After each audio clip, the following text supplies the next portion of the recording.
Hi guys, what's up? It's Alex here. Today we are here with more F1 2015 career mode. Today it is the next round of the season, round number 8 in Austria. This is one-shot qualifying as always, where we get one lap time to try and set our best time to get through, hopefully into the top 10, and then hopefully have a good race after that. So obviously we're going to be selecting the option tyres here today, which are the super soft tyres, which are the red sidewall tyres for anyone wondering. So here we are in our Toro Rosso DRS wide open, quickly switching through all the camera views, going across the start finish line, heading down into turn 1, braking quite late, turning into the first corner, getting that quite well actually. We're up to P1, we're actually faster than Lewis Hamilton through those first couple of corners, well through that first corner I should say really. Heading up to the second corner, which is a very late braking point here.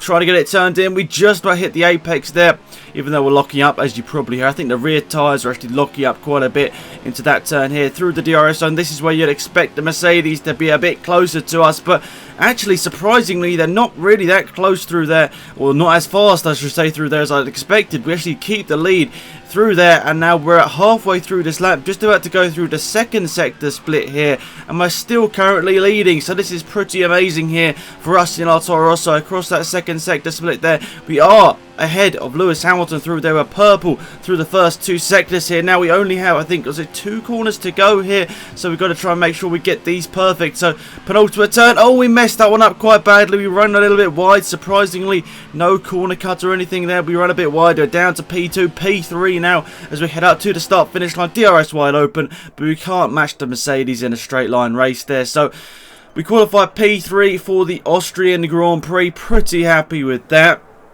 But you guys have been telling me definitely up the difficulty, Alex. Just up the difficulty right now. Well, before I say, you know, maybe I should, maybe I shouldn't, watch the race. I mean, obviously I've done the race already. I know what's going to happen, but believe me, guys, it's not exactly what I expected in this race coming up here in Austria. So here we are then, guys. The Austrian Grand Prix in my F1 2015 career mode. All 5 lights are on. They're out straight away here in Austria, and we head up to turn number 1, trying to battle with both Hamilton and Rosberg into turn 1, but they get good starts. Oh, there's contact. I get very sideways through there, but luckily for me I keep it in the right direction. I slightly tagged Rosberg through that first turn there. He braked a bit earlier than expected, so I braked at my normal braking point there, and I got a bit sideways as I attacked the back of him here. But there's that Vettel. I think Vettel's trying to go around the outside here into this braking point at turn number 2, and he manages to get that move. Vettel up into P2 here, and now it looks like Kimi Raikkonen's on the attack as well. He's trying to go down the inside, but I've got that covered off there. I'm staying in P4, not letting Vettel and Raikkonen pass me on that first lap. But guys, you wanted me to have a look at some of the replays through these races, so that's exactly what I did. I looked at the replay at the end of the race here. You can see I just slightly tagged Rosberg at turn 1 there. That Constantine is up behind us, and we all lose quite a bit of time because of it.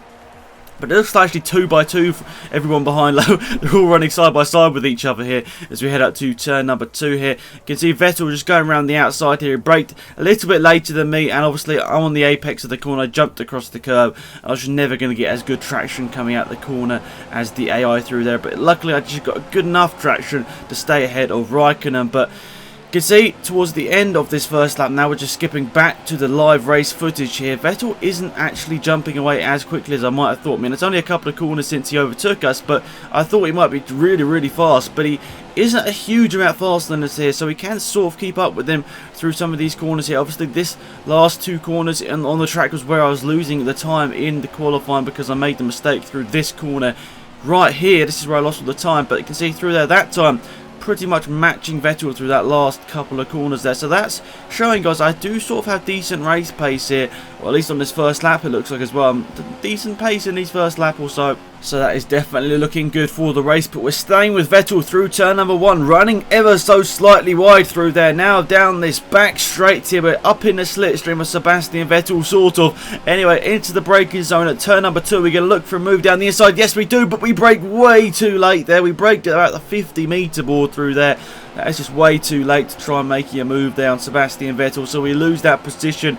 And now Kimi Raikkonen, I didn't realise until I looked back there, but Raikkonen is trying to go past us there, but into the braking point. We brake later, and we go past Kimi Raikkonen to defend our 4th position here. But it's going to be head to lap number 7 here, and I literally have no idea how this happened. Bottas goes past me, Massa doesn't do that, and we literally just somehow get through that tiny gap that was there between Bottas and Massa, and we get into the pit lane without any contact whatsoever. I was really lucky that actually happened there, because I thought that was going to end up in one monumental crash, but luckily it didn't. Anyway, pit stop time, switching over to the not medium, that's the soft compound tyres, isn't it? The yellow sidewall tyres. Another good stop from the Toro Rosso guys, and that gets us out onto the track in 16th place behind Kvyat, and just ahead of, well, looks like quite a bit ahead of Stevens. There's a bit of contact coming out of the pit lane there actually, but anyway, we get out of the pit lane there in 16th place, and now we've got a motor on here, and hopefully getting some decent lap times whilst the AI is still out there. Hopefully benefit from them being really slow on the outlap as well.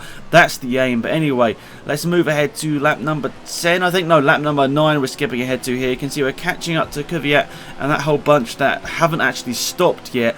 You can see who's that in the train there. It looks like, is that Force India in a McLaren? And also Kvyat there. I don't know. We'll see when we're a little bit closer here who's actually battling on track. But we have got out the pit lane ahead of Massa here. And I think Bottas is actually pitting on this lap right now. So we'll see where we come out here, but we're trying to go round the outside there. Alonso, Kvyat, and it's actually Ericsson. Somehow we get through all that chaos without actually hitting someone. I don't know how. Actually, apparently there was a collision with Kvyat. Didn't think there was, but anyway, we've got round 3 cars there, and I thought it was a pretty decent move. Maybe the game didn't, but I thought it was a decent move nonetheless. But anyway, on the lap number 10, you can see we're ahead of Kvyat. We've got ahead of Bottas through the pit stops as well, so that is all good.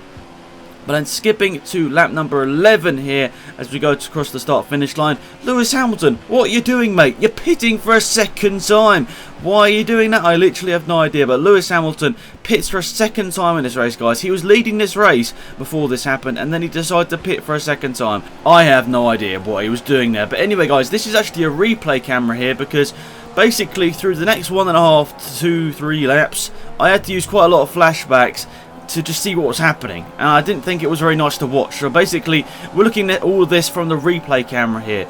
I didn't actually use any flashbacks for anyone wondering. I was just using the flashbacks to look at what happened. I thought it just wasn't that interesting to watch. It wasn't that easy to watch, let's just say that. So we're watching from all of this from the replay camera now. So you can see we've already got overtaken there from Valtteri Bottas, and we nearly got overtaken by Daniel Ricciardo. And into the top hairpin here, I was trying my best just to keep up with the Williams in front, but my tyres were absolutely gone. They were absolutely shattered with a couple of laps to go here. So at this point I was just getting really frustrated, because I was like, this car is just not going to get to the end, isn't it? We got the DRS wide open, you can see in the mirror, but there's just no point because we're so far behind Bottas here. And we run slightly wide. Grosjean's going to try and go for the move here. Looks like he's got past us here, as does Daniel Ricciardo here. And we go into this next left-hander. There's smoke coming out the tyres. What has happened here? I think actually, guys, it's a puncture. We have got a puncture. You can see here from this shot here, we've got a puncture.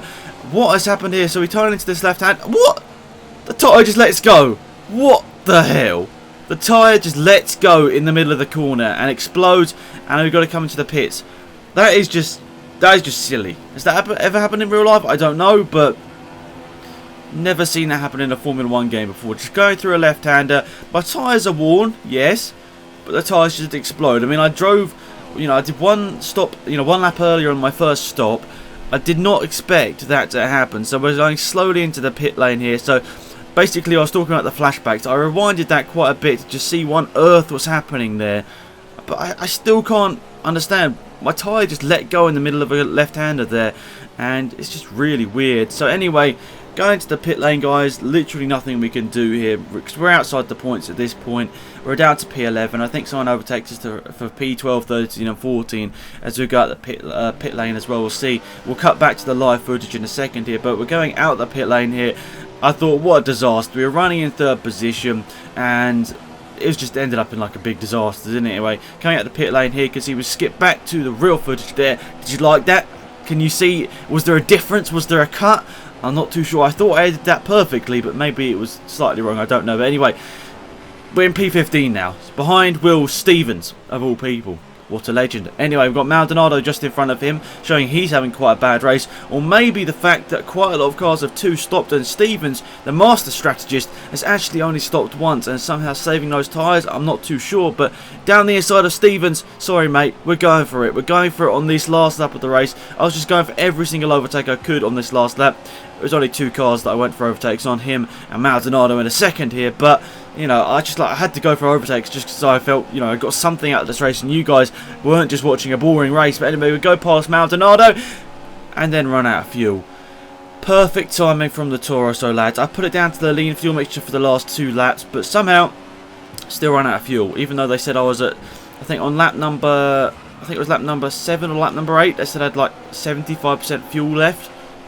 How does that happen, guys? How does that happen? Anyway, across the start-finish line, it doesn't even matter what position we were there. That was just terrible. So, a really disappointing race, but yeah, definitely need to think about the strategy now, because some of the AI did 2 stops. Hamilton did 2 stops in this race, but he still finished in 10th place.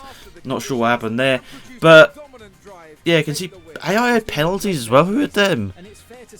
Oh, well, they've already stopped. Okay, penalties, who had them? Ricardo and Massa had penalties. Interesting stuff. Massa actually lost time because of that penalty as well. But anyway, that's what it does to the standings, guys. You can see we're down to P6 now behind Kimi Räikkönen. Lewis Hamilton is behind Bottas in the standings.